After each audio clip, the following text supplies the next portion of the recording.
प्रश्न है, कृषि भारतीय अर्थव्यवस्था की रीढ़ है कैसे? इस प्रश्न को परीक्षा में दूसरे तरह से भी पूछा जा सकता है। भारतीय कृषि की विशेषताओं को लिखें। तो इसका आंसर हम पॉइंट वाइज देंगे। पहला पॉइंट लिखेंगे, भारतीय कृषि देश के 55% से अधिक लोगों को रोजगार प्रदान करता है।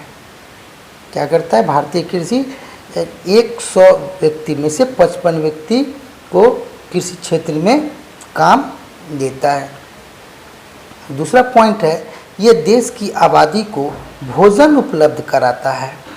अर्थात हमारा देश इतने अनाज का उत्पादन कर लेता है कि हमें बाहर से, दूसरे देश से जो खाद्य सामग्री हुआ, इसमें अनाज मुख्य रूप से हुआ, अनाज का आयात करना नहीं पड़ता है। तीसरा पॉइंट है, यह कृषि आधारित उद्योगों को कच्चे माल की आपूर्ति करता है। तो इस पॉइंट को आप ऐसे समझिए कि अगर आप चीनी अगर एक फैक्ट्री है, उद्योग है, तो उसका कच्चा माल क्या हो गया? गन्ना। अगर गन्ना का उत्पादन नहीं होगा तो चीनी मिल बंद हो जाएगा। तो इस तरह से यह क्या करता है कि कृषि आधारित उद्योग को कच्चे माल की आपूर्ति करता है। तो चीनी का मिल कैसा उद्योग है? तो कृषि आधारित उद्योग है। चौथा पॉइंट डील करते हैं हम लोग, सकल घरेलू उत्पादन में कृषि का योगदान लगभग 17.32% है। यानी हमारे देश में जितनी भी चीज़ों का उत्पादन होता है, सुई से लेके मशीनरी से लेके दवाई से लेके अनाज तक में, तो उनमें से कृषि का जो योगदान है, कृषि उत्पादों का जो योगदान है वह 17.32% है। और पांचवा पॉइंट लिखेंगे, कृषि उत्पादों के निर्यात से विदेशी मुद्रा की प्राप्ति होती है। तो हम लोग क्या करते हैं कि जो भी कृषि आधारित उद्योगों में कृषि से संबंधित उत्पाद तैयार करते हैं और उस उत्पाद को बेच के हम लोग विदेशी मुद्रा अर्जित करते हैं, जिससे हमारे देश की आर्थिक व्यवस्था मजबूत होती है। प्रश्न है, सार्वजनिक उद्योग किसे कहते हैं? इसे अंग्रेजी में हम लोग बोलते हैं पब्लिक सेक्टर की इंडस्ट्रीज। तो उसका आंसर है, वैसे उद्योग जिसका स्वामित्व और नियंत्रण राज्य सरकार के पास होता है सार्वजनिक उद्योग कहलाता है। जैसे रेलवे, BSNL कंपनी, भिलाई इस्पात कारखाना आदि। तो इसमें आपको समझना है, स्वामित्व का और नियंत्रण का दो शब्द आया हुआ है। तो स्वामित्व का अर्थ होता है मालिकाना हक, और नियंत्रण का अर्थ हुआ उस पर कंट्रोल रखना या उस पर पाबंदी लगाना। तो जिस उद्योग का जो मालिक होगा वो उस पर नियंत्रण भी करेगा। तो उस उद्योग को हम लोग क्या कहते हैं? सार्वजनिक उद्योग। यानी साधारण भाषा में अगर हमें समझें तो सरकार के नियंत्रण में या सरकार के द्वारा स्थापित की गई उद्योग को सार्वजनिक उद्योग कहते हैं। प्रश्न है, उद्योगों के स्थापना या स्थानीयकरण के मुख्य कारकों को लिखें। यानी प्रश्न में यह कह रहा है कि अगर किसी भी उद्योग की स्थापना होती है कहीं पर भी, तो वैसे कौन कौन से कारक हैं जो स्थापना को बढ़ावा देते हैं। यानी उन कारकों के बिना उद्योग की स्थापना नहीं हो सकती है। तो उसमें से आपका आंसर होगा, पॉइंट वाइज इसको भी डील करते हैं हम लोग। तो पहला आंसर होगा कच्चे माल की उपलब्धता, दूसरा है परिवहन की सुविधा, और तीसरा है बाजार की उपलब्धता। तो इस चीज़ को आप समझिए, अगर कोई भी उद्योग कहीं पर अगर खुलता है तो उद्योग में क्या होता है? किसी पदार्थ का या वस्तु का उत्पादन होता है, निर्माण होता है, और वो जिस चीज़ से होता है, जिस वस्तु से, जिस पदार्थ से नए पदार्थ का निर्माण होता है, तो उस पदार्थ को क्या कहते हैं? कच्चा माल। और जो नया पदार्थ बना वो क्या हुआ? उत्पाद। तो अगर कोई भी कंपनी या फैक्ट्री उस जगह ही लगाया जाता है जहाँ पर कच्चा माल उसको आसानी से उपलब्ध हो जाए। अगर दूर से वो उस कच्चे माल को मंगाएगा तो उत्पादन का खर्च बढ़ जाएगा और जिसके कारण क्या होगा, उस वस्तु का कीमत बढ़ जाएगा। इसलिए उद्योग की स्थापना के लिए यह देखा जाता है सबसे पहले कि इस फैक्ट्री के लिए जो कच्चा माल है वो नज़दीक में मिलेगा या नहीं मिलेगा। अब थोड़ी बात सोचिए कि अगर बिहार में अगर लोह इस्पात का कारखाना खोला जाए तो उसका कच्चा माल क्या हुआ, अयस्क, लोह अयस्क, और लोह अयस्क तो यहाँ उपलब्ध है नहीं। उसे कहाँ से लाना पड़ेगा, या तो झारखंड से लाना पड़ेगा या उड़ीसा से लाना पड़ेगा या फिर मध्य प्रदेश से लाना पड़ेगा। तो वहाँ से लाने में खर्च बढ़ेगा, फिर वस्तु का जब उत्पादन होगा, लोहा का फिर जो निर्माण होगा, फिर उस लोहे को फिर बेचने में फिर परिवहन खर्च लगेगा। तो इससे ज़्यादा बेहतर क्या होगा कि लोह का उद्योग उस जगह ही लगा दिया जाए जहाँ बगल में ही उसे लोह अयस्क मिल जाता है। तो इसलिए आप देखते हैं कि जितनी भी लोह अयस्क की कंपनियाँ हैं वो आपको अधिकतर पठारी भागों में ही पाई जाती है, जैसे टाटा जमशेदपुर हुआ, भिलाई हुआ उड़ीसा में, राउरकेला में। दूसरी बात है कि परिवहन की सुविधा। तो माल को तैयार करके उसको बाज़ार में बेचने के लिए अच्छा सड़क चाहिए, यातायात का साधन चाहिए, या तो सड़क चाहिए या फिर रेलवे लाइन चाहिए।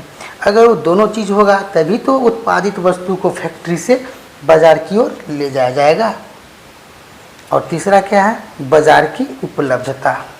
माल अगर तैयार हो गया लेकिन उसको बेचने के लिए बाज़ार उपलब्ध नहीं होगा नज़दीक में, तो फिर उत्पादन करने से कोई फ़ायदा नहीं होगा, कि अगर होगा भी तो माल बाज़ार तक पहुंचते पहुंचते उसका कीमत बढ़ जाएगा। इसलिए किसी भी उद्योग की अगर स्थापना होती है तो ये 3 चीज़ों को मुख्य रूप से देखा जाता है। पहला कच्चे माल की उपलब्धता, दूसरा परिवहन की सुविधा और तीसरा बाज़ार की उपलब्धता। प्रश्न है, बिहार के औद्योगिक पिछड़ेपन के क्या कारण हैं, इसके कारण को लिखें।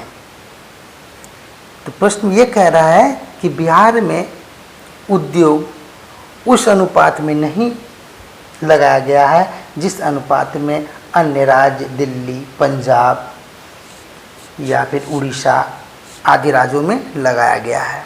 तो आखिर उद्योग जो नहीं लगाया गया है, उद्योग के मामले में बिहार जो पिछड़ा हुआ है, इसके पीछे क्या क्या कारण हैं। तो इसके कारण को हम लोग परीक्षा में पॉइंट वाइज लिखेंगे। पहला पॉइंट लिखेंगे खनिज एवं कच्चे माल का अभाव। दूसरा पॉइंट क्या होगा, संरचनात्मक सुविधाओं जैसे सड़क, बिजली, भंडारण आदि की कमी। और तीसरा पॉइंट है विदेशी पूंजी निवेश की कमी। तो इसको हम लोग समझते हैं। पहला पॉइंट क्या कह रहा है, खनिज एवं कच्चे माल का अभाव। हम लोग जानते हैं कि हमारा जो बिहार है वह मैदानी क्षेत्र में पड़ता है। यहाँ मैदानी क्षेत्र में खनिज नहीं पाए जाते हैं। तो खनिज नहीं पाए जाने के कारण अगर किसी भी उद्योग को लगाया जाए, इस्पात उद्योग, लोह उद्योग या स्टील उद्योग, तो उस अनुपात में हमें कच्चा माल उपलब्ध नहीं हो पाएगा। अगर हम कृषि आधारित उद्योग भी लगाएं तो बिहार जो है हमेशा परेशान रहता है बाढ़ से, प्राकृतिक आपदाओं से।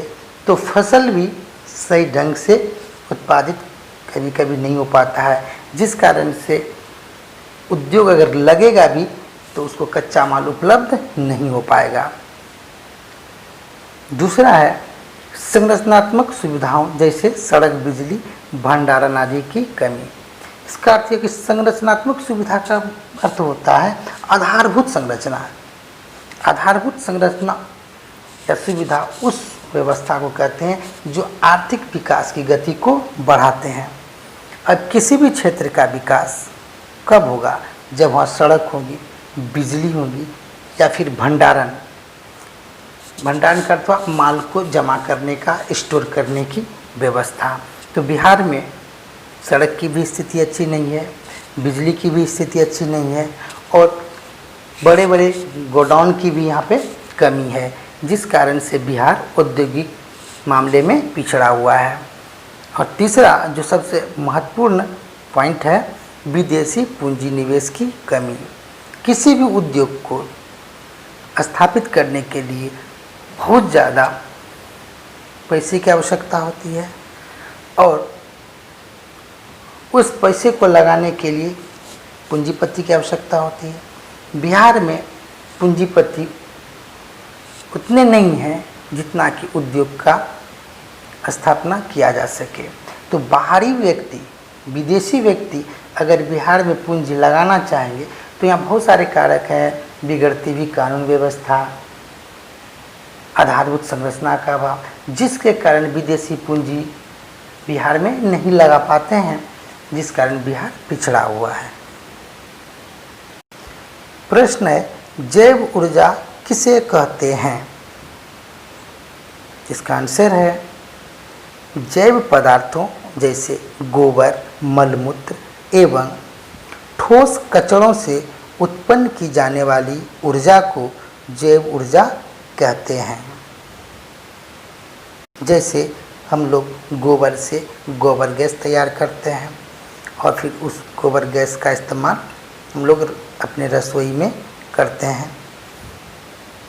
प्रश्न है, ऑपरेशन फ्लड क्या है? इसका आंसर है भारत में दूध उत्पादन में वृद्धि के लिए बनाई गई योजना को ऑपरेशन फ्लड कहा गया है। हरित क्रांति से आप क्या समझते हैं? ये प्रश्न बहुत बार परीक्षा में आया हुआ है और यह प्रश्न आपको हर एक एग्ज़ाम में भी काम आएगा। उसका आंसर लिखेंगे हम लोग। 1960 के दशक में भारत में उन्नत बीज, सिंचाई की समुचित व्यवस्था, वैज्ञानिक कृषि पद्धति, पर्याप्त उर्वरक, कीटनाशक रसायनों का प्रयोग तथा समुचित प्रबंधन के द्वारा खाद्य फसलों, खासकर गेहूं के उत्पादन में आशातीत वृद्धि को हरित क्रांति कहा गया है। तो आशातीत का अर्थ क्या हो गया? यानी जितना हम लोग उम्मीद किए थे उससे ज़्यादा क्या हुआ, अनाज का उत्पादन हो गया। तो अनाज के उत्पादन में जो विस्फोटक स्थिति पैदा हुआ, इसे ही हम लोग क्या कहते हैं, हरित क्रांति। और डॉक्टर एम.एस. स्वामीनाथन को भारत में हरित क्रांति का जनक कहा जाता है। प्रदूषण किसे कहते हैं? इसका आंसर लिखेंगे हम लोग। जल, भूमि एवं वायु के भौतिक, रासायनिक एवं जैविक गुणों में होने वाला वैसा परिवर्तन जो मानव एवं अन्य जीव जंतुओं के लिए हानिकारक हो, प्रदूषण कहलाता है। तो यहाँ पर आपने देखा कि 3 जो शब्द हैं, भौतिक, रासायनिक और जैविक, इन तीनों के गुणों में क्या होने वाला, अवांछनीय परिवर्तन, वैसा परिवर्तन जो अन्य जीव जंतुओं के लिए हानिकारक हो, क्या होगा, प्रदूषण कहलाएगा। मान लीजिए पानी जो है उसका कलर चेंज हो जाए तो उसका क्या हुआ, भौतिक गुण में परिवर्तन हो गया। अगर उसको पिए, अगर उसका स्वाद खट्टा लगने लगे तो क्या हो गया, रासायनिक गुण में परिवर्तन हो गया। तो वैसा परिवर्तन जो अन्य जीव जंतुओं के लिए मानव सहित हानिकारक हो, क्या कहलाता है, प्रदूषण कहलाता है। अगला प्रश्न है, जल प्रदूषण के कारणों को लिखें। कि जल जो है दूषित क्यों हो रहा है, इसके क्या क्या कारण हैं। तो पहला पॉइंट लिखेंगे, बिना उपचार किए गए शहर के नाली नालाओं के जल को नदी में छोड़ना। दूसरा, कल कारखानों के अपशिष्ट वाहित मल को नदियों में प्रवाहित करना। तो अपशिष्ट वाहित मल का क्या अर्थ हुआ कि फैक्ट्री से निकलने वाला जो कचरा